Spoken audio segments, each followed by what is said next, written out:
नमस्कार शेतकरी मित्रांनो, शेती एक जीवन या यूट्यूब चॅनलवरती आपले सर्वांचे स्वागत।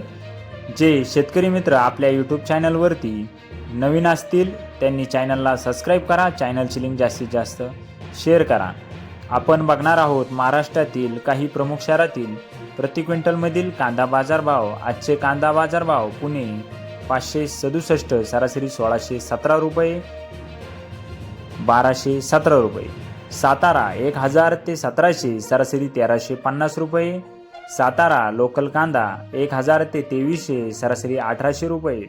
सातारा हलवा कांदा 500 ते 1600, सरासरी 1600 रुपये। सोलापूर 200 ते 1400, सरासरी 800 रुपये। सोलापूर लोकल 1100 ते 1500, सरासरी 1270 रुपये। ठाणे नंबर 1 1600 ते 1800, सरासरी 1700 रुपये। ठाणे नंबर 2 1300 ते 1500, सरासरी 1400 रुपये। असे होते महाराष्ट्रातील या प्रमुख शहरातील प्रति क्विंटलमधील कांदा बाजारभाव। जर आपण कांदा उत्पादक शेतकरी असाल तर चॅनलला सबस्क्राईब करा, चॅनलची लिंक जास्तीत जास्त शेअर करा व दररोजचे कांदा बाजारभावाचे अपडेट मिळवण्यासाठी शेती एक जीवन या यूट्यूब चॅनलला सबस्क्राईब करा, बेल आयकॉन प्रेस करा व चॅनलची लिंक आपल्या सर्व शेतकरी बांधवांपर्यंत शेअर करा।